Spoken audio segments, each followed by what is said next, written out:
मुसलमान जब मैदान करबला में उतरेगा तो फिर नहीं देखेगा कौन कौन है, फिर तो जो होना है वो होकर रहेगा। शाहीन बाग पूरे भारत में बनेगा। नरेंद्र मोदी की हुकूमत ने इस मुल्क की सबसे बड़ी अक़लियत के खिलाफ एक ऐलान जंग कर दिया।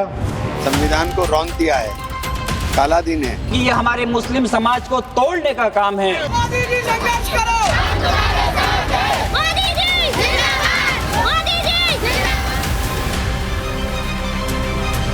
वक्फ संशोधन बिल लोकसभा में पास हो चुका है। राज्यसभा में बिल पर चर्चा जारी है, लेकिन लोकसभा में बिल पास होते ही एक तरफ मुस्लिम जश्न मना रहे, मिठाई बांट रहे, पीएम मोदी का शुक्रिया अदा कर रहे, मोदी भाईजान की तख्तियां लहराकर जश्न मना रहे। दूसरी तरफ वक्फ बिल को लेकर सरकार को खुली चुनौती दी जा रही। बिल के खिलाफ प्रदर्शन किया जा रहा, बिल वापस नहीं लेने पर सड़क पर उतरने की खुलेआम धमकी दी जा रही, सिर पर कफन बांधने की बात की जा रही, देश में शाहीन बाग बनाने की बात की जा रही। मुंबई में रजा अकादमी से लेकर कोलकाता, अहमदाबाद तक मुस्लिम संगठन ऐसे ही भड़काऊ उकसाऊ बयानबाजी कर रहे। जैसा भी होगा, चाहे हमें जेल जाना पड़े, चाहे हमें अब सूली में चढ़ा दो, अब हम सर पर कफन बांध चुके हैं, हम अपना हक लेके रहेंगे। बर्दाश्त नहीं करेंगे।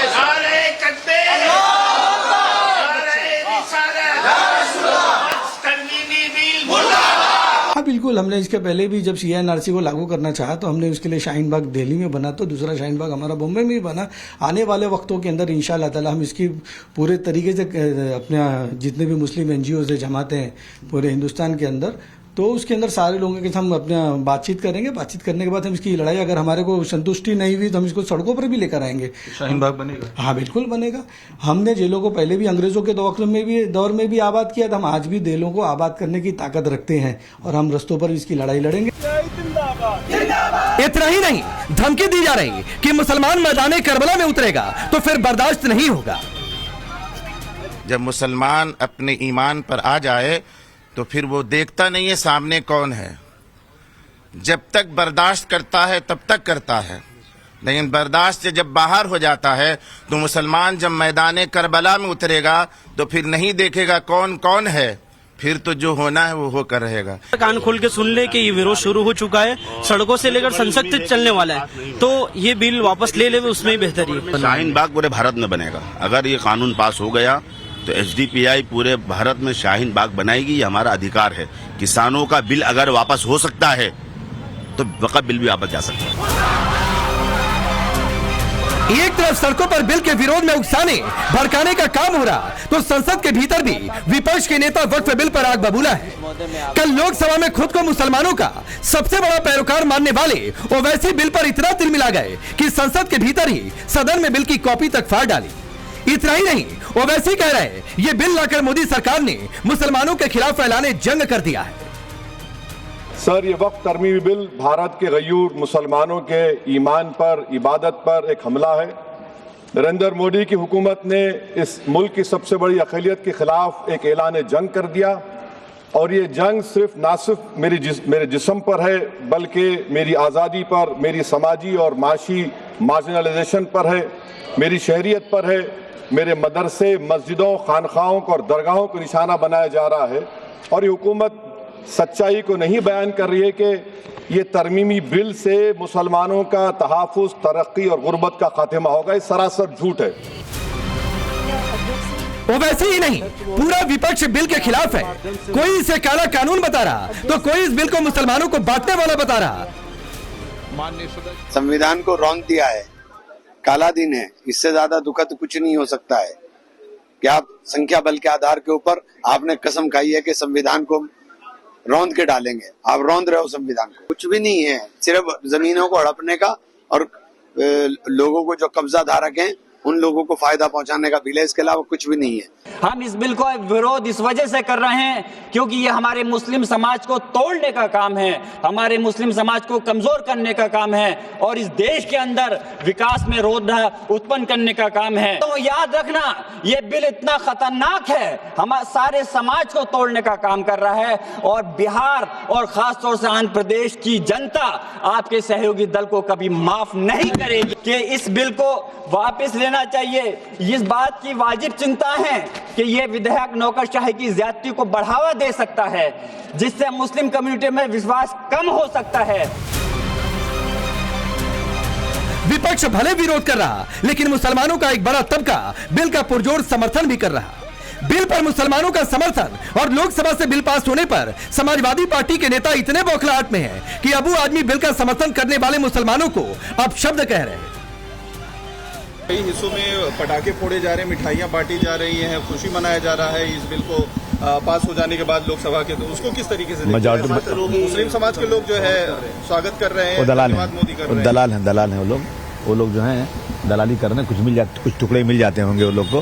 हर समाज में ऐसे होता है कि हम क्या हमारे समाज में नहीं थे क्या ऐसे लोग? हमारे समाज में ऐसे लोग, हमारे समाज में आपके समाज में ऐसे लोग थे। टीपू सुल्तान को मरवाने वाला कौन था? आप सोचिए ना, ऐसे बहुत लोग हैं।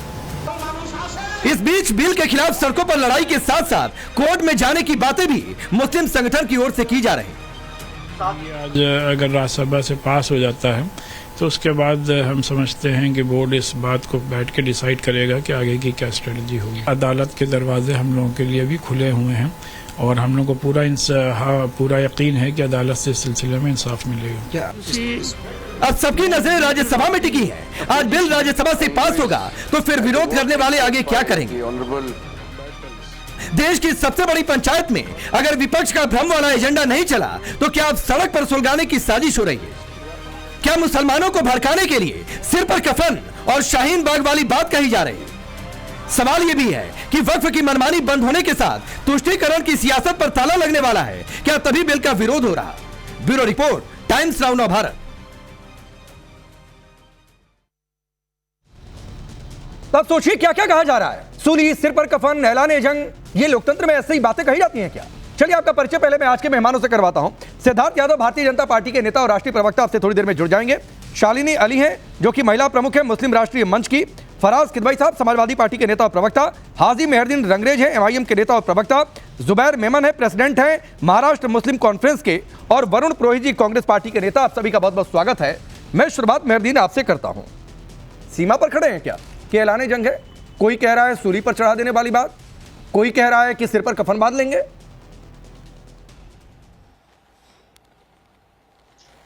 नहीं, जब सरकार राकेश भाई इस तरीके के बिल लेकर आएगी मुसलमानों के खिलाफ और मुसलमानों की जमीनों को लूटने के लिए, खसोटने के लिए और उनको अपने दोस्त अंडानी और अंबानी को बेचने के लिए, तो क्या करेगा मुसलमान?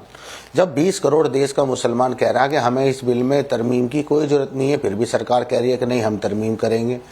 देश के विपक्षी पार्टियां कह रही हैं कि नहीं, वो मना कर रही हैं, वो भी मना कर रही हैं, उनको भी कॉन्फिडेंस में नहीं लिया, फिर भी सरकार कह रही है नहीं हम करेंगे।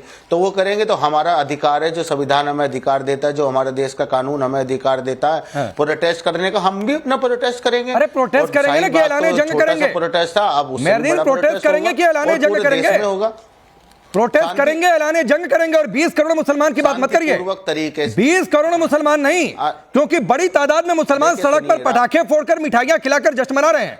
तो सारे मुसलमानों की ठेकेदारी मत लीजिए कि 20 करोड़ मुसलमान कर रहे हैं। अरे देखिए राकेश भाई, सुनना ज्यादा आपको सुनना ज्यादा चाहिए और बोलना कम चाहिए। और वो नहीं सिखाइए नहीं भाई, मैं सुन रहा हूँ। करते हैं आप बोलते ज्यादा है, सुनते कम। नहीं, मैं सुनता भी हूँ और बोलता भी हूँ, दोनों काम करता हूँ राकेश भाई। जिस तरह देखिए राकेश भाई, प्रोटेस्ट होगा और वो शांतिपूर्वक प्रोटेस्ट होगा। जब तक सरकार जैसे किसान कानून वापस लिया था उसी तरीके से जब तक ये बिल वापस नहीं करती तब तक प्रोटेस्ट चलेगा, पूरे देश में तो भाई मेरे शांतिपूर्वक प्रोटेस्ट ठीक है, आपका हक है मेहरदीन। लोकसभा में मैं पूछ रहा हूँ फिर ऐलान जंग जैसे शब्द क्यों?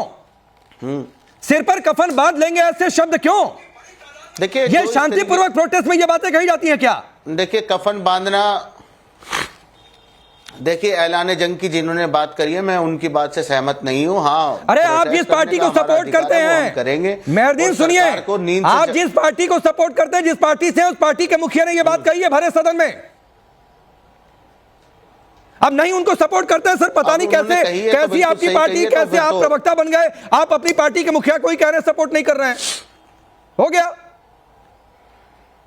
नहीं हम तो कह तो रहे हैं, कि हम करेंगे। उन्होंने कहा कफन बांधेंगे तो बांध लेंगे कफन। कफन का बांधने का क्या मतलब होता है? मेहरदीन कभी कह रहे हैं कि आप ऐलाने जंग वाले शब्द को सपोर्ट नहीं कर रहे हैं, फिर कभी आप कह रहे हैं कि सिर पर कफन बांध लिया तो गलत क्या कह दिया। आपकी पार्टी के मुखिया कह रहे हैं बड़ी अकलियत के खिलाफ हुकूमत का ऐलाने जंग है, ऐलाने जंग जैसा शब्द इस्तेमाल कर रहे हैं।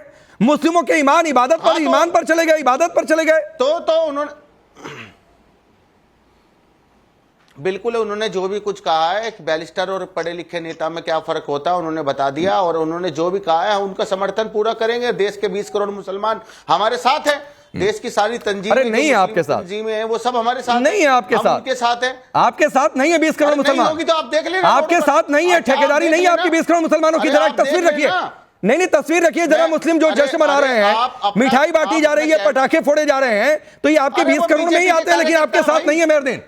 अरे बीजेपी के कार्यकर्ता हैं वो लोग। अरे फिर वही बात है, तो मुसलमान नहीं है? मान लिया आपके हिसाब से बीजेपी के कार्यकर्ता ही हैं अगर, तो मुसलमान नहीं है, या फिर जो बीजेपी का कार्यकर्ता हो गया वो मुस्लिम नहीं हो गया? ये तो राष्ट्रीय मुस्लिम मंच के लोग हैं। अरे तो वो भी मुसलमान हुए ना, ये राष्ट्रीय मुस्लिम मंच के तो वो भी मुसलमान हुए ना, या फिर जो वक्त के साथ है आप कहेंगे वो मुसलमान नहीं है? सिद्धार्थ यादव देखिए, एक गैंग काम कर रहा है। अब रुक जाइए मेहरदीन, रुक जाइए। एक गैंग काम कर रहा है जो कह रहा है ऐलान जंग होगा। एक गैंग का जवाब दे दूं? नहीं शालिनी आऊंगा, शालिनी आऊंगा आपके पास। एक गैंग है जो काम कर रहा है कि सिर पर कफन बांध लेंगे, एक गैंग है जो काम सूली पर चढ़ा दो वाले शब्द का इस्तेमाल कर रहा है। तो आप ये सोचिए कि पीछे मानसिकता चल क्या रही है। देखिए राकेश जी, जो मुसलमान सड़कों पे आकर के मिठाई बांट रहे हैं, खुशियां मना रहे हैं और वक्फ के बिल का स्वागत कर रहे हैं, वो तो भारतीय जनता पार्टी के कार्यकर्ता हैं। और ये राजी अंग्रेजी क्या है, ये MIM के कार्यकर्ता नहीं है। आप लोग तो मुसलमान, कोई और बोल दे तो उसको आप दलाल जैसे शब्द से आप कहेंगे, देश के मुसलमान को आप खुद ही कहेंगे। ये किस प्रकार की मानसिकता है? आप कह रहे हैं सर पे कफन बांध देंगे, मैं कहता हूं सर पे कफन बांध रहे हैं, कफन बांधिए, कफन ओढ़ना है कफन ओढ़िए। ये देश शरिया से नहीं चलेगा, ये संविधान से चलेगा। आप देश की संसद में पारित कानून जिस पर 8 घंटे तक चर्चा हुई, जिसमें एक बहुत सार्थक चर्चा हुई, देश में एक प्रोग्रेसिव बिल निकल करके आ रहा है, उसको आप कह रहे हैं ऐलाने जंग है, इसको हम मानेंगे नहीं। कौन है आप? फिर आप अपने आप को बैरिस्टर बताते हैं। राकेश जी, ये नेक्सस है बहुत बड़ा। जितनी वक्फ की प्रॉपर्टियों को गलत कब्जे से, गलत तरीके से कब्जाया जा रहा है, वो इन्हीं के नेता कब्जा रहे हैं। ऐसे ही थोड़ी असदुद्दीन ओवैसी ने कहा था कि हैदराबाद की 82% की वक्फ की प्रॉपर्टी कब्जे में है। मेरे पास डेटा है पूरा, भोपाल में कितने कब्जे में है, लखनऊ में कितने कब्जे में है। पहले आप जाएंगे सेक्शन 40 के तहत, आप कह देंगे कोई भी जमीन वक्फ की है, वक्फ की उसको बना करके, और फिर आप लोग उसको कब्जा लेंगे। देश का गरीब मुसलमान, बोहरा मुसलमान, अखाग्नी मुसलमान, देश का पासमानदा, महिलाएं, उनको तो कुछ नहीं मिलेगा। मिलेगा किसको? असदुद्दीन ओवैसी को। मिलेगा किसको? अबू आजमी को। मिलेगा किसको? आजम खान को। मिलेगा किसको? हाजी रंगरेज को। आप लोग आनंद लेते रहें, देश की संपत्ति को लूट खसोट कर उसका आनंद लेते रहें, और फिर कहें कि 20 करोड़ मुसलमान हमारे पीछे खड़ा है। कहां खड़ा है? वोट तो आपको 2% भी नहीं मिलता। ठीक, आप जाते हैं, आपकी जमानतें जब्त हो जाती हैं, चुनाव लड़ने जाते हैं, आपको कोई वोट नहीं करता, और वैसे 20 करोड़ मुसलमान आपके पीछे खड़ा है। ये देश के गरीब मुसलमानों के हित का आया हुआ बिल है। आप लोग अपनी राजनीतिक रोटी सेकना बंद करिए, और जब राजनीतिक रोटी और राजनीतिक हितों से आप ऊपर उठ जाएंगे, देश के लिए सोचेंगे, तो मुसलमानों की भलाई के लिए और देश की भलाई के लिए आप इस बिल का समर्थन करेंगे। ये देश की लोकसभा से पारित है, आप कोई नहीं है कहने। बोलिए मेहरदीन, बोल लीजिए, आप भी बोल लीजिए। देखिए, ये कह रहे हैं कि हमारी जमानत भी जब्त नहीं होती। अभी हम दिल्ली में 2 विधानसभाओं में चुनाव लड़े थे, एक जगह 40,000 वोट आई, एक जगह 34,000 वोट आई, और दोनों जगह जमानत भी बची, और हम 30 और 34 कितना हुआ? तो इस तरीके का भ्रम फैलाना। 74,000 हुआ, 20 करोड़ हो गया। हाजी रंगरेज जी, 20 करोड़ हो गया। हाँ, अरे 20 करोड़ भी होगा भाई। आप भोपाल दिल्ली की बात कर रहा हूँ, 2 विधानसभा चुनाव लड़े, कितनी आई सीटें? महाराष्ट्र में चुनाव लड़े, कितनी आई सीटें? होगा, और जेल एक जगह एक सीट नहीं जीत पा रहे, आंदोलन भी होगा, एक जगह अपनी सीट नहीं जीत पा रहे, आंदोलन भी होगा, जहाँ पे आपके महान नेता असदुद्दीन ओवैसी वहां का निगम नहीं जीत पा रहे, भी होगा, वहां पे सरकार नहीं बचा पा रहे, जगाने के लिए जो वोट नहीं आ रहा, ठेकेदारी 20 करोड़ मुसलमानों की है। वाह हाजी रंगरेज साहब, आपसे बड़ी पार्टी तो देश के अंदर है नहीं। पड़ेगा जो, ठीक है, लूट खसोट की बात बंद करिए। ठीक है, मैं आगे बढ़ रहा हूं। फराज किदवई साहब, ये लूट खसोट वाली कहानी खत्म हो गई, इसीलिए कोई कह रहा है ऐलाने जंग, कोई कह रहा है सिर पर कफन, कोई सूली पर चढ़ा देने वाली बात है। राकेश जी, लखनऊ के LDA में ये लूट खसोट चल रही है। और ये बहुत बड़ी खबर है। लखनऊ में एक एरिया है गोमती नगर जिसको नरीमन पॉइंट ऑफ लखनऊ कहा जाता है। वहां पर इस खबर के हिसाब से करोड़ों रुपए की जमीनों में हेराफेरी हुई है। ये वक्फ बोर्ड ने की है, मुसलमानों ने की है, समाजवादी पार्टी ने की है, किसने की है? जरा से आप ये शायद आप ही का अखबार है, जहां तक मैं कंफ्यूज अगर नहीं हो रहा हूं तो। ये भी, और ये खबर कब की है? 29 मार्च की। तो लूट खसोट तो इस पूरे देश में चल रही है। भारतीय जनता पार्टी की 11 साल से जो सरकार चल रही है, सरकार के और ये मैं थोड़ी ना बोल रहा हूं, ये तो भारतीय जनता पार्टी के अभी एक विधायक जी थे, उन्होंने भी बोला कि इससे ज्यादा करप्ट सरकार आज तक नहीं आई है। तो आप सही बोल रहे हैं, लूट खसोट तो चल रही है पूरी तरह से। वो एलडीए वाला देख लेंगे फिर कभी, उसका भी हिसाब किताब किसी दिन कर लेंगे। अभी वक्फ वाली लूट खसोट पर आ जाइए। नहीं कर लेंगे ना सर, कर लेंगे, किसी दिन खबर आ जाएगी, वो भी कर लेंगे। आज वक्फ टॉपिक है तो वक्फ में लूट खसोट पर चर्चा कर लीजिए, वरना कैसे लूट खसोट चल रही थी वो भी अभी सामने रखूंगा। मैं आपको बता रहा हूं कि आप कभी नहीं करेंगे। नहीं कर लेंगे ना सर, आप आइए ना वक्फ पर, अभी आइए वक्फ पर लौट कर। हम वक्फ अरे आ रहे हैं सर, आ रहे हैं, आइए बात होगा जवाब। आइए अब सुनिए, टाइम्स नाउ ने कार्यक्रम किया था ऐलान जंग। तो वो जंग किसके खिलाफ थी? वो किसके खिलाफ थी राकेश जी? ये टाइम्स नाउ ने कार्यक्रम किया था, और जहां तक मैं अभी ढूंढ रहा था 2016 में शायद हुआ था। देखिए क्या है कि एक शेर सुनिए राकेश जी, जब हम लोग बोलते हैं ना मीडिया की अच्छी, उसके लिए हम शेर सुना रहे हैं आपको कि खींचो ना कमानों को, ना तलवार निकालो, जब तोप हो मुकाबिल तो अखबार निकालो। ठीक है, अब इसमें साहब आप कहेंगे, अब सुनिए ना, मैं कुछ पन्ने मैं भी पलट देता हूं फराज के भाई। अब आप सुनिए ना सर, किसी कार्यक्रम का नाम ऐलान जंग रखा गया तो सर कई बार वो किस सेंस में रखा गया? क्या कार्यक्रम, चुनावी कार्यक्रम, वो बातें कही जाती हैं। अब आपकी मुस्कुराहट अभी गायब होगी, रुक जाइए। सुनिए, क्यों आप लोग लूट खसोट की बात, अब मैं आपको टॉपिक पर ले आता हूं फराज भाई। आप जानते हैं कि मैं तैयारी के साथ बैठता हूं और टॉपिक से कोई जाए तो पकड़ कर लेकर आता हूं। अब सुनिए सर, मुख्तार अंसारी, सुनिए, मुख्तार अंसारी को मुख्तार किसने बनाया? मुख्तार अतीक पर कार्रवाई हुई तो भाईचारा खराब हो रहा है, किसने कहा? अब मैं आपको बताता हूं, मुख्तार अंसारी जिसने मऊ, गाजीपुर, वाराणसी में मोहम्मदाबाद कब्रिस्तान गाजीपुर का कब्जाया, डिस्प्यूटेड लैंड उसने गाजीपुर की बड़ी मस्जिद के पास कब्जाया, चैरिटेबल ट्रस्ट लैंड्स जो कि स्कूल के साथ होने थे, हॉस्पिटल के लिए थे, उस पर कब्जा किया, उन्हें बेचा, उन्हें लीज पर दिया। जुबान आपकी बंद हो जाती है क्योंकि भाईचारा खराब हो जाएगा, क्योंकि वोट बैंक का सवाल है, और यही लूट खसोट बंद हो रही है। आपको पता है अभी माननीय उच्च न्यायालय ने अभी लखनऊ की जो सचिवालय है उसमें कुछ भर्तियां हुई थी, और माननीय उच्च न्यायालय ने उसमें पता है क्या कहा कि ये कोई स्कैम से कम नहीं है। और अरे इस पर बोलिए ना, ये वक्फ बोर्ड वाले स्कैम पर बोलिए ना। कई भर्तियों में कई जगहों पर घोटाले हुए और समय समय पर चर्चा हुई फराज भाई, लेकिन आज जो टॉपिक है उस टॉपिक पर आइए लौटकर, और या तो कह दीजिए कि साहब हमारे हाथ गंदे हैं इसलिए हम इस पर नहीं बोल सकते हैं, हमें कुछ और बोलने दिया जाए। राकेश भाई, अरे मैं वक्त पे ही आ रहा हूँ साहब, मैं वक्त पे आ रहा हूँ, आप क्यों परेशान हो रहे हैं? जब आप एक चीज रखते हैं तो उसके काउंटर में तो मुझे एक दूसरी चीज रखनी पड़ेगी। रखिए सर, उसका रिप्लाई करके काउंटर रखेंगे तो और अच्छा लगेगा। सुनिए, अरे सुनिए सर, क्यों इतना परेशान हो रहे हैं? आप वक्त पे आ जाइए। राकेश भाई, आप इतने बड़े पत्रकार हैं, आपका इतना बड़ा चैनल है, मुझे एक चीज खाली समझा दी। वक्फ बाय यूजर में अगर एक कोई मस्जिद पिछले 500 साल से बनी हुई है और वो वक्फ बोर्ड में रजिस्टर्ड नहीं है, कल को राकेश पांडे जी उठेंगे और कहेंगे कि साहब ये जमीन हमारी है जिसमें मस्जिद बनी हुई है, उसमें एज पर नए वक्फ एक्ट के हिसाब से क्या होगा? थोड़ा समझा दीजिए। अब मुझे पहले एक बात बता दीजिए सर। नहीं होगा, नहीं मुझे समझाइए ना। नहीं मैं सुनिए ना सर, सिद्धार्थ इसका रिप्लाई करेंगे। नहीं ये तो सरकार की बात है, सिद्धार्थ करेंगे। पहले मेरे सवाल का जवाब दीजिए कि क्या यूपी सुन्नी वक्फ बोर्ड ने मुख्तार अंसारी के खिलाफ केस किया था या नहीं किया था? ईडी सीबीआई ने क्या प्रोब किया कि नहीं लॉन्ड्रिंग के कई सारे केस जो कि वक्फ लैंड डील में इस्तेमाल हुए थे मुख्तार के खिलाफ?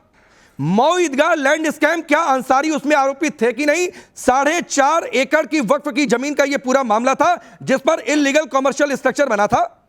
गाजीपुर के ग्रेवयार्ड में एनक्रोचमेंट का मामला था या नहीं था, और मुख्तार के पीछे कौन खड़ा था यह सब जानता है। तो पहले इस पर बोल दीजिए सर, फिर मैं आगे आपकी बात पर आ जाऊंगा।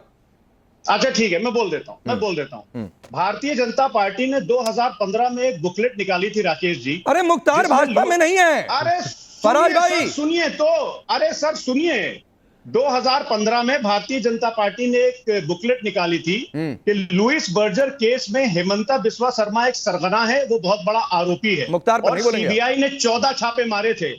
तो उसके बारे में क्या भारतीय जनता पार्टी और आगे बुकलेट दिखाइए। मुख्तार पर नहीं बोलेंगे आप। सिद्धार्थ एक क्विक रिप्लाई, फिर शालिनी आपके पास आ रहा हूं।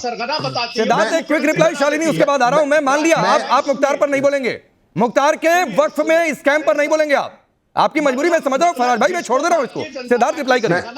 मैं बस 10 सेकंड में अपनी बात करता हूं। मैं चैलेंज करता हूं फराज किदवई जी को, वो बुकलेट दिखा दीजिए। आप नहीं दिखा पाएंगे, आप लोग झूठा प्रपंच करते हैं, ये पहली बात। दूसरी बात, आपने कहा वहां पर मस्जिद बनी हुई है, अब नए वक्फ एक्ट के हिसाब से क्या होगा? अनटिल अनलेस गवर्नमेंट का डिस्प्यूट उस जमीन पर चल रहा है, मस्जिद या दरगाह, उसको एग्जेम्प्ट किया जाएगा और कोई नहीं क्लेम कर रहा है। ये वक्फ एक्ट में लिखा है। आप लोग भ्रांति फैलाते हैं, आप लोग भ्रांति फैलाते हैं। मैं चैलेंज करके आपको कहता हूं, कल बिल आया है, उसको आप पढ़ लीजिए, उसमें लिखा हुआ है अनटिल अनलेस गवर्नमेंट का डिस्प्यूट हो, मस्जिद और दरगाह को एग्जेम्प्ट किया जाता है। और तीसरी बात, आप कहते हैं once a Waqf always a वक्फ। वक्फ की जमीन पर 5 स्टार होटल चला करके किराया लूटने लग रहे हैं आप, और वहां पर आप once a Waqf always a वक्फ बताएंगे। अच्छा, एक एक कुछ नहीं आता है, ये पढ़ के नहीं आए। अरे रुक जाइए फराज भाई, सुन लीजिए। हाँ, आप पढ़ा दीजिए पूरे देश को। इनको नहीं आता है वो जनता तय कर लेगी। 30 सेकंड में आप दोनों लोगों को दे देता हूं। 30 सेकंड पहले सिद्धार्थ आप बोलिए। मैं राकेश जी फिर से दोहराता हूं, वहां पर और देश के सभी मुसलमान भाइयों बहनों को भी मैं कहना चाहता हूं, अगर किसी जमीन पर जहां पर गवर्नमेंट का डिस्प्यूट चल रहा है, इसको छोड़ दिया जाए, गवर्नमेंट का क्लेम चल रहा है, अगर मस्जिद या दरगाह ऐसी कोई ईदगाह की कोई जगह होगी, वो इस वक्फ एक्ट में उसको खाली कराया जाएगा, ऐसा प्रावधान नहीं है। ठीक है, मैं इसको रिपीट कर देता हूं। राकेश भाई सुनिए, अब सुनिए वक्फ बाय यूजर में जो सरकार प्रावधान लाई है, उसके हिसाब से अगर कोई मस्जिद है और वो 500 साल पुरानी है, but it is not registered in the Waqf board, उस पे अगर राकेश पांडे जी जाते हैं और एप्लीकेशन लगाते हैं कि साहब ये वक्फ की जमीन नहीं है, तो उस मस्जिद को खाली करना पड़ेगा। मैं चैलेंज करता हूं, मैं चैलेंज करता हूं। आप गलत चैलेंज कर रहे हैं, आप गलत चैलेंज कर रहे हैं। आप वक्फ बाय यूजर तो इस पूरे एक्ट में खत्म हो रहा है। आपके पास ठीक है, ठीक है, इस पर आएंगे। अब रुक जाइए प्लीज फराज भाई, ये नहीं ठीक है कि आपको कुछ नहीं पता नहीं है। शालिनी अली, दो बातें हैं। एक तो मेहरदीन ने कहा कि जो समर्थन में खड़े हैं, जो जश्न मना रहे हैं, वो मुसलमान ही नहीं है, इस तरीके की परिभाषा दे रहे हैं। और यहां पर फराज किदवई के सामने मैंने मुख्तार अंसारी की बातें रखी, एक शब्द तक नहीं बोला। बोलना शुरू कर दिया है जी। अब मैं आपको बताती हूँ 2 बातें, और इन दोनों को कहिएगा चुप रहे। इस्लाम जानना और एक अच्छा मुसलमान बनना, दोनों से ये दोनों खारिज करती हूँ, मैं ही इन्हें खारिज कर रही हूँ, पहली चीज। दूसरी चीज, आपको जब इतना समय दे दिया है और 6 महीने और का समय दे दिया है कि यदि कोई मंदिर, चुप रहिएगा, या तो दरगाह है, या तो कब्रिस्तान है, या तो कोई मस्जिद है, उसको आप रजिस्टर करवा दीजिए। तो क्यों नहीं रजिस्टर करवा रहे? क्यों वेट कर रहे हैं आप? क्यों रजिस्टर नहीं करवाना चाहते आप वक्फ बोर्ड में किसी भी मस्जिद को, किसी भी कब्रिस्तान को, किसी को भी दरगाह को? क्यों आप बेफालतू बौखलाने वाली बात कर रहे हैं? दूसरी चीज जो बहुत ज्यादा जरूरी है, जिस जमीन पे आप रह रहे हैं, जिस देश में आप रह रहे हैं, उसका कानून उच्च है या नहीं है? आप बात क्यों नहीं मानते?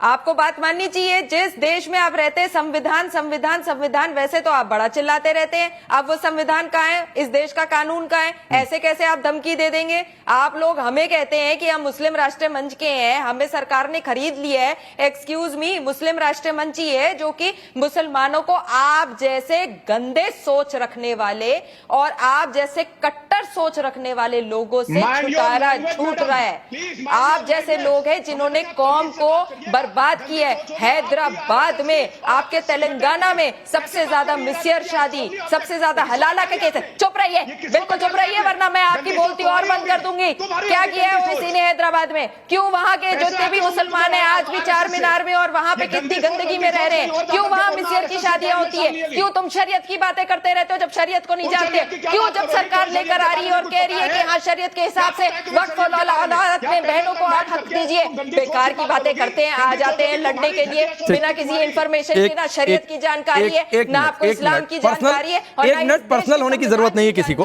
पर्सनल होने की जरूरत नहीं है। फराज भाई, मैं आपको समय दूंगा, आप काउंटर करिएगा सर, लेकिन किसी की सोच गंदी है क्या है सर, वो जनता को तय करने दीजिए। कहें को आप बोल रहे हैं उसमें? नहीं तो ये कौन होती है? ये कौन होती है किसी की सोच गंदी बताने वाली? हाँ ठीक है, नहीं ये बात सब पर लागू होती है। मैं कौन होती हूँ? मैं वो बात सब पर लागू होती है, प्लीज बीच में नहीं। शालिनी 30 सेकंड आपको देता हूँ, बात पूरी करिए। मैं फराज भाई आपको समय दूंगा, काउंटर करिए, रुक जाइए। मैं इस देश की नागरिक हूँ। अरे मैं दोनों लोगों को रोकता हूँ प्लीज, जो इस्लाम प्रैक्टिस करती हूँ और चाहती हूँ कि मेरे जैसे और बहनों का हक जो है वो अदा किया जाए।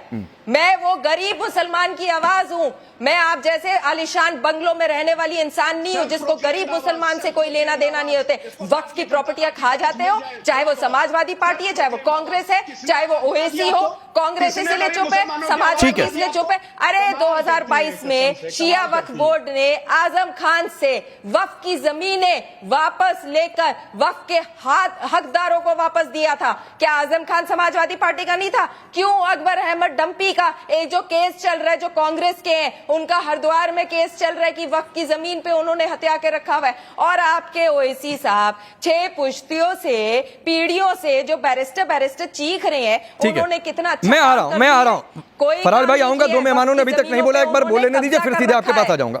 जुबैर भाई, ये बुरा चैप्टर समाप्त हो रहा है वक्फ का, इसीलिए इतनी बेचैनी है? कागज दिखाना पड़ेगा, आगे क्लेम करेंगे, बिना कागज के क्लेम नहीं कर पाएंगे, इस बात की इतनी बेचैनी है? या फिर ठेकेदारी खत्म हो रही है कि भाई हम ही सबसे बड़े ठेकेदार हैं मुस्लिमों के, ये ठेकेदारी खत्म हो रही है? क्यों बेचैनी है इतनी? जी, मुझसे सवाल है? हाँ जुबैर भाई, आप ही से सवाल है। जी जी जी, थोड़ा सा आपका ऑडियो कट हो गया था। वक्फ का जो बिल पास हुआ है लोकसभा में कल और राज्यसभा में आज जो चर्चा चालू है, हम मानते हैं, ये हमारा व्यक्तिगत मानना है और हमारे जैसे समवैचारिक लोगों का व्यक्तिगत मानना है कि ये संविधान का ही उल्लंघन है।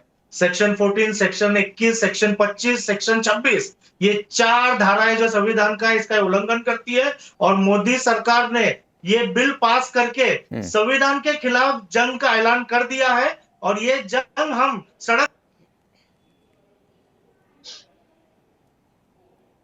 क्या हुआ, नेटवर्क चला गया? अरे जुबैर भाई, आवाज आ रही है क्या? कनेक्ट करिए भाई एक बार फिर, कनेक्ट करिए एक बार फिर से। आ गए, बोलिए जुबैर भाई, बोलिए। जी, हम ये समझते हैं, मेरी ऑडियो आ रही है? एकदम आ रही है, बोलिए। जी, हम ये समझते हैं कि ये जो बिल पास किया गया है कल लोकसभा में और आज राज्यसभा में जिसकी चर्चा चालू है, ये असंवैधानिक बिल है। क्यों भाई? संविधान के सेक्शन 14, 21, 25 और 26 का उल्लंघन है। अच्छा। मोदी सरकार ने, भाजपा की सरकार ने संविधान के खिलाफ जंग का ऐलान कर दिया है। अच्छा। और सरकार के खिलाफ जो संविधानवादी लोग हैं इस देश के, जो संविधान से प्यार करते हैं, वो सड़क से लेके संसद तक इस बिल के लिए और संविधान के लिए मोदी सरकार से लड़ेंगे। और कैसे लड़ेंगे? कानून को कैसे लड़ेंगे जुबैर भाई, कैसे लड़ेंगे? सिर पर कफन बांध के? हम उन्हीं से लड़ेंगे जिनसे। नहीं, कैसे लड़ेंगे? सिर पर कफन बांध के? हम उन्हीं से लड़ेंगे जिनसे हमारे देश के अन्य। नहीं, कैसे लड़ेंगे? सिर पर कफन बांध के? सिर पर कफन बांध के, फिलिस्तीन का झंडा हाथ में लेकर, या पर सूली पर चढ़ा दो वाली बात कह के कैसे लड़ेंगे? मैं पूछ तो रहा हूं सर, कैसे लड़ेंगे? हम सड़क से लेके संसद तक कैसे लड़ेंगे? संविधान ने हमको जो। अरे कैसे लड़ेंगे? मैं पूछ तो रहा हूं, ठीक है। आपके अंदर सुनने का मादा नहीं है। बिल्कुल सुनने का मादा है जुबैर भाई। आप प्रोटेस्ट करिए, लोकतांत्रिक आपका अधिकार है। सरकार का कोई कानून पसंद नहीं आ रहा है, मैं पूछ रहा हूं वो लड़ाई कैसे लड़ेंगे? सिर पर कफन बांध के, सूली पर चढ़ा दो ये वाली बात कह के? तो ये संवैधानिक तरीका है? सूली पर चढ़ा दो, ऐलान जंग जैसे शब्दों का इस्तेमाल, या फिर सिर पर कफन बांध के निकल गए हैं, ये संवैधानिक शब्द होते हैं? फिलिस्तीन का झंडा लेकर निकल जाएंगे, ये संवैधानिक तरीका है? आप इतना समझ लीजिए, हमारी आखिरी सांस तक हम ये लड़ाई लड़ेंगे। अच्छा, ये भी संवैधानिक तरीका हो गया? आखिरी सांस तक। अच्छा, ठीक है। चलिए वरुण पुरोहित जी, आप भी बता दीजिए भाई, ये सब संवैधानिक तरीके हैं क्या? सिर पर कफन बांध के लड़ना, ये ऐसी बात कहना, ऐलान जंग टाइप की बात करना। अच्छा, हिंदुस्तान है, हिंदुस्तान की सरकार कानून बना रही है, तो फिलिस्तीन का झंडा लेकर सड़क पर उतर जाना, ये सब संवैधानिक तरीका है क्या आपके हिसाब से? राकेश जी, देश में राजनीतिक लोकतांत्रिक व्यवस्था है, एक डिक्टेटोरियल माइंडसेट और एक होता है डेमोक्रेटिक माइंडसेट। तो जो भारतीय जनता पार्टी की मोदी सेंट्रिक सरकार है, वो प्रोटेस्ट करना या वॉइस ऑफ डिसेंट पार्लियामेंट में विरोध क्यों कर रहे हैं? विरोध करें भाई, आप जब अपोजिशन में थे आप भी विरोध करते थे, आप सिलेंडर लेके डांस करते थे सड़कों पे। जब तो आपको याद नहीं आ रही तो विरोध करना, वॉइस ऑफ डिसेंट होना लोकतांत्रिक व्यवस्था का एक बहुत प्रमुख अंग है। और प्रोटेस्ट करना उनका जनता का अधिकार है। आप कानून के दायरे में प्रोटेस्ट करते हो तो कहीं आपत्ति नहीं है। अगर आप गैर कानूनी प्रोटेस्ट करोगे तो पुलिस अपने आप ही, जो प्रशासन है आपके खिलाफ। मैं पूछ तो रहा हूं वरुण जी, मेरा सवाल है कि सूली, सिर पर कफन, शाहीन बाग बना देंगे, इस तरीके की बातें क्या संवैधानिक तरीका है? देखिए, शब्दों का प्रयोग कौन क्या कर रहा है उस पर तो प्रशासन देखता है, लोकल प्रशासन। सर बताइए ना, राय बताइए ना, क्या यह संवैधानिक तरीका है प्रोटेस्ट का? आपने ऐलान जंग शब्द का प्रयोग किया, तो ऐलान जंग तो एक पिक्चर भी बनी हुई मूवी। पिक्चर पर मत जाइए, पिक्चर पर मत जाइए प्लीज। पिक्चर नहीं चल रही है देश में, पिक्चर नहीं चल रही है देश में। मैं आपसे पूछ रहा हूं, सूली सिर पर कफन शाहीन बाग बना देंगे? अरे वरुण जी आप तो बड़े सीनियर आदमी है, सवाल का मतलब समझिए। सूली सिर पर कफन और शाहीन बाग बना देंगे, ऐसी बातें क्या संवैधानिक तरीका है? ऐसे शब्दों का मैंने कहा ना प्रयोग उचित नहीं है। लोकल प्रशासन में, सब लोकल कानूनों में भी प्रावधान है कि गलत शब्दों का उपयोग करो तो उनपे धाराएं लगती हैं। जब किसान आंदोलन था तो प्रधानमंत्री जी भी उनको आंदोलन जीवी पता नहीं क्या क्या जीवी बोल रहे थे। तो मतलब आप ये मान रहे हैं, मतलब आप ये मान रहे हैं कि जो प्रोटेस्ट चल रहा है रजा एकेडमी का, सिराज खान जमीयत ने की जो उन्होंने बात कही है, और एसडीपीआई, कम से कम ये 3 लोकतंत्र के खिलाफ हैं, और इनका जो प्रदर्शन चल रहा है वो लोकतंत्र के खिलाफ है। आप ये मान रहे हैं, इसका मतलब? शब्दों का प्रयोग अगर कानून के दायरे से बाहर है तो लोकतंत्र के खिलाफ है। हाँ, तो चलिए ठीक है ना, रजा एकेडमी, सिराज खान, जमीयत उलेमा हिंद के और एसडीपीआई ये लोकतंत्र के खिलाफ है। ऐसे प्रोटेस्ट को जस्टिफाई नहीं किया जा सकता है, जस्टिफाई नहीं किया जा सकता। और जरा इधर स्क्रीन पर तस्वीर डालिए जरा, जो मुसलमानों ने प्रदर्शन किया है और जो तारीफ की है, और मोदी भाईजान की जो तख्तियां लेकर सड़क पर उतरे, जरा तस्वीर डालिए इस बड़ी स्क्रीन पर।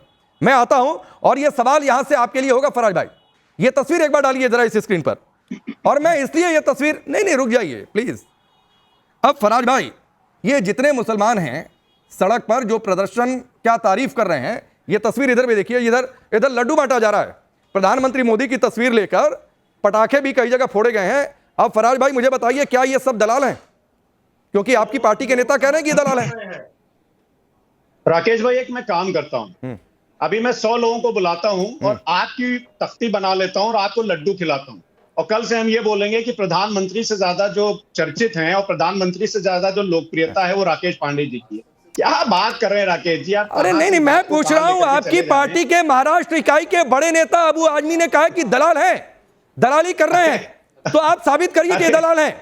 और मैं सवाल यहीं तक नहीं है, सवाल यहीं तक नहीं है, और मैं सवाल इसलिए क्यों ये पूछ रहा हूं क्योंकि इमरान मसूद कांग्रेस पार्टी के सांसद हैं, वो भी ये कह रहे हैं, कुछ दिनों पहले सैयद नसरुद्दीन चिश्ती हैं, आप चलिए छोड़ दीजिए प्रदर्शन की बात इनकी, सैयद नसरुद्दीन चिश्ती, कुछ और मौलाना है, मैं उनका भी नाम सुना दूंगा। तो क्या सैयद नसरुद्दीन चिश्ती जो कि गद्दी नशीं अजमेर शरीफ दरगाह के उत्तराधिकारी हैं, क्या वो दलाल हो गए? दलाल अब राकेश जी, कौन दलाल है? मुझसे सवाल है? हाँ फराज भाई, आप ही से सवाल है। राकेश जी देखिए, ये सर्टिफिकेट जो है ना वो भारतीय जनता पार्टी बांटती है कि कौन देशभक्त है, कौन देशद्रोही है, कौन दलाल है, कौन नहीं है। ये मैं सर्टिफिकेट किसी को कैसे बांट सकता हूँ भाई? अरे भाई, आपकी पार्टी के नेता ने कहा है, आ रहा हूं सिद्धार्थ, आपकी पार्टी के नेता ने कहा है, अबू आदमी ने कहा है, कहिए तो भाई सुनवा दूं फिर से। अरे तो अबू आजमी साहब से पूछ लिए, अरे क्यों? अपना कैमरामैन लेकर के भेज दीजिए भाई कि आपने अगर दलाल कहा है तो कोई ना कोई उसकी बेसिस होगी, उनसे सबूत मांग लीजिए। नहीं, वो तो कह रहे हैं कि ये जो नहीं कह रहे कि जो तारीफ कर रहे हैं जितने मुसलमान हैं ये दलाल हैं, उनके पास दलाली का हिस्सा आ गया होगा। मैं उनको कोट करके बोल रहा हूं। मैं ये जरूर बोल सकता हूं कि भारतीय जनता पार्टी ने कुछ ना कुछ फायदा इनको जरूर पहुंचाया होगा। जैसे इलेक्शन के दौरान भारतीय जनता पार्टी वोट लेने के लिए कुछ ना कुछ फायदे पहुंचाती है। लेकिन मैं सिद्धार्थ जी से फिर सवाल पूछूंगा कि सिद्धार्थ जी, अगर कोई मस्जिद 500 साल पुरानी है, अरे मैं जवाब दे देता हूं। मैं आ रहा हूं सिद्धार्थ भाई, 30 सेकंड और, उसका क्या होगा? नहीं, पहले तो बोलिए कि दलाल बोलकर गलत किया अबू आदमी ने, और दलाल ही नहीं है ये, और या तो साबित करिए फराज भाई। राकेश भाई, ये आप थोड़ी ना बताएंगे कि मतलब आप कोई टीचर और मैं स्टूडेंट थोड़ी ना हूं कि आप बोलेंगे नहीं अब ये आप बोलिए। नहीं, मैं तो सवाल पूछ रहा हूं ना, जो मैं मुझे बोलना, अरे जनता को जानने का हक है ना फराज भाई कि ये लोग दलाल हैं, दलाली कर रहे हैं। सैयद नसरुद्दीन चिश्ती क्या दलाली कर रहे थे? ये जनता को जानने का हक है कि नहीं? आपकी पार्टी के नेता बोल दे तो भाई, अगर मैंने तो बयान सुना नहीं पहले, लेकिन अगर अबू आसिम साहब ने ऐसा बोला है तो उसके पीछे कोई ना कोई बैकग्राउंड होगा, कोई ना कोई फैक्ट होंगे। अपने कैमरामैन को भेजिए, अपने रिपोर्टर को भेजिए और उनसे कहिए कि पूछें कि आपके पास जो फैक्ट हो वो जनता को दिखा दे, खत्म बात। ठीक है सिद्धार्थ यादव, अब देखिए इनको समझ में नहीं आ रहा कि दलाली शब्द को डिफेंड कैसे करें। पर राकेश जी भरपूर प्रयास कर रहे हैं अपने नेता की कही हुई बात को डिफेंड करने के लिए। फराज जी भरपूर प्रयास कर रहे हैं। मैं आपको एक सिचुएशन इमेजिन करने को कहता हूं, ये किसी और पार्टी के, भारतीय जनता पार्टी के अगर किसी नेता ने कहा होता, अब फराज जी सुनिए, अब आप चुपचाप सुनिए, मैं सुना रहा हूं आपको बात। आपका ज्ञान जो है, उस ज्ञान का भी मैं ज्ञानवर्धन यहां पे करूंगा, क्योंकि आपका पर्दाफाश होना बहुत जरूरी है। अगर ये किसी और पार्टी के नेता ने कहा होता और किसी धर्म विशेष के लिए कहा होता, तब क्या होता? देश में आग लगा रहे होते आप। आपकी मर्जी आए और आपके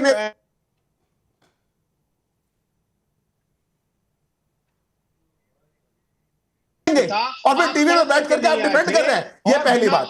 दूसरी बात, अब आप बड़े पढ़े लिखे आदमी हैं, आपको मैं पढ़ के सुना अच्छा, देता एक हूं। मिनट में बीच में आता हूं, एक मिनट मैं इसके प्रॉब्लम का सॉल्यूशन देता हूं। हाँ सिद्धार्थ भाई, आप ही के पास, अरे पूरा 1 मिनट दूंगा मैं फराज भाई मैं सॉल्यूशन देता हूं।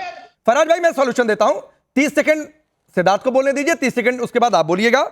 और 3 तस्वीरें हैं, पटाखे फोड़कर मुस्लिमों का जश्न, बिल की खुशी में मुस्लिमों ने मिठाई बांटी है, वक्फ संशोधन का कई जगहों पर स्वागत हुआ है, सैयद नसरुद्दीन चिश्ती अजमेर शरीफ दरगाह के गद्दी नशी के उत्तराधिकारी हैं। तो वो समाजवादी पार्टी के नेता अबू आजमी के हिसाब से दलाल हो गए, उनकी परिभाषा के हिसाब से। सिद्धार्थ अपनी बात पूरी करिए, फिर फराज भाई आपके पास आऊंगा। देखिए राकेश जी, पहले 30 सेकंड ये बोले तो मैं कुछ बोला नहीं, पर अब मेरे बीच में बोल रहे हैं, नहीं कोई बीच में नहीं आएगा, एकदम बीच में नहीं आएगा। अब मैं इनकी बात समझा देता हूं। मैंने एक बात साफ कही, अब ये रजिस्टर्ड नॉन रजिस्टर्ड लिया है क्योंकि अपने ज्ञान का बहुत बड़ा एक ज्ञान वर्धन करके यहां पे दिखाना चाहते हैं, ये तो स्वाभाविक है, मैं पढ़ के सुना रहा हूं आपको। However protection is given to Waqf properties such as masjid and kabristan already registered with Waqf boards on or before the commencement of this act unless it is disputed by government property. On or before, क्या समस्या है आपको? 500 साल पुरानी हो या 700 साल पुरानी हो, आप उससे पहले वक्फ की प्रॉपर्टी से रजिस्टर करा दीजिए। अब क्या हुआ? अब आपका गोल बटोल हो गया मामला, अब गोल गोल हो गया। फराज भाई बहुत बैठ करके ज्ञान वर्धन करके दिखा रहे थे, अरे ऐसा है, अरे मैं तो ऐसा जान रहा हूं, ये पढ़ के आए नहीं पढ़ के आए, सर्टिफिकेट बांट रहे, भ्रम फैलाते हैं आप लोग भ्रम फैलाते हैं, आपकी समस्या है। आपको बैठ करके अपने देश के मुसलमानों को दलाल बताना है, फिर बैठ के टीवी पे उनको आपको डिफेंड करना है, आपको गालियां देनी है, आपको भ्रम फैलाना है, क्योंकि प्रॉपर्टी कब्जानी है। ठीक है, समस्या ये है। फराज भाई आप सिद्धार्थ की बातों का जवाब दीजिए, आपको भी 30 सेकंड देता हूं, लेकिन 10 सेकंड और उसमें जोड़ता हूं पहले मेरे सवाल का जवाब देने के लिए। सैयद नसरुद्दीन चिश्ती, मौलाना शहाबुद्दीन रजवी बरेलवी, मौलाना कोकब मुस्तफा, मौलाना उमेर इलियासी, मुस्लिम राष्ट्रीय मंच के सभी लोग, जिनमें शालिनी भी यहां पर है, और जो लोग सड़कों पर मिठाई बांट रहे हैं, क्या वो दलाल है? और अगर नहीं है तो बोलिए कि अबू आजमी ने गलत बोला, और या तो रेफरेंस बता दीजिए। 10 सेकंड इसके लिए आपको एक्स्ट्रा दे रहा हूं, उसके बाद अपनी बात करिएगा। देखिए, मौलाना रजवी जो बरेलवी हैं वो दलाल है एक नंबर, और वो इसलिए हैं कि ये वही मौलाना है जिन्होंने कुंभ की जमीन को बोला था। ये किसी के लिए भी कैसे कहा जा सकता है? आप कैसे नेशनल टेलीविजन पे बैठ करके किसी के लिए भी कह सकते हैं? कमाल बात है। सुन लीजिए ना, कोई भाषा का सही, कोई बात नहीं, आप किसी पॉलिटिकल पार्टी को रिप्रेजेंट करते हैं, सड़क चौराहे पे ठीक है, 30 सेकंड बोल लेने दीजिए ना, वो जनता तय करेगी। सिद्धार्थ भाई, ये सड़क शाह बादशाह है, क्या है नहीं है? 30 सेकंड फराज भाई। सुनिए सर, ये वही रजवी मौलाना रजवी, ये वही मौलाना है जिन्होंने कुंभ की जमीन को कहा था कि वो वक्फ की जमीन है, जिसको मैंने तब भी बोला था कि ये गलत बोल रहे हैं। अब वो मौलाना आपको अच्छे लग रहे होंगे। All India Muslim personal law board supreme court में हलफनामा देता है कि मुस्लिम महिलाओं को जला दिया जाएगा, ठीक है, एक मिनट फराज भाई को बोलने दीजिए। सिद्धार्थ यादव को मैंने एक्सपोज कर दिया है ना, इसलिए ये हत्या से उखड़े जा रहे हैं। जरूर आप सुनिए, हाँ एक्सपोज सिद्धार्थ भाई, कैसी बात कर रहे हैं? हाँ बिल्कुल, सर्टिफिकेट लीजिएगा, आपको एक मोमेंटो दूंगा मैं फराज भाई। झूठ बोला था, अभी कुछ देर पहले आपने झूठ बोला था, आपको एक मोमेंटो भिजवाते हैं। जब शालिनी ने बोला तब आप बोल रहे हैं रजिस्टर्ड जो होगी। अरे मैं पढ़ के सुना रहा हूँ, रजिस्टर्ड नॉन रजिस्टर्ड आप लेकर के आए। भाई अब सुनिए, राकेश, हाँ बोलिए, मेरा टर्न है। सुनिए राकेश भाई, इस देश में ज्यादातर इबादत गाहें, मैं इबादत गाहें बोल रहा हूँ, वो इबादत गाहें ऐसी हैं जिनके पेपर्स नहीं है। मैं फिर से बोल रहा हूँ सिद्धार्थ भाई, इबादत गाहों के बारे में बोल रहा हूँ कि आज से 300 साल पहले तो भी आप उन्हें रजिस्टर करवा दीजिए, बिना पेपर के रजिस्टर करवा दीजिए। आपको ये बात ही नहीं पता है, जेपीसी के जगदम्बिका पाल जी ने भी ये बात कह दी है कि आपको पेपर की जरूरत नहीं है, वक्फ बाय यूजर कल तक। और अभी भी आप सुन लीजिए, आप अगर 500 साल पुरानी मस्जिद को लेकर आएंगे जिसके कागज नहीं, आप उसको रजिस्टर तो करवाइए। अच्छा ठीक है फराज भाई, ये चर्चा चलती रहेगी सर। अरे तो पेपर थोड़ा और ठीक से पढ़िए। ये भी जानकारी है कि 6 महीने शायद ये लोग रजिस्ट्रेशन के लिए टाइम भी दे रहे हैं, तो सर कानून बन जाने दीजिए, बहुत सारी चीजें साफ हो जाएंगी। लेकिन आपने जवाब नहीं दिया ये दलाली वाली बात पर।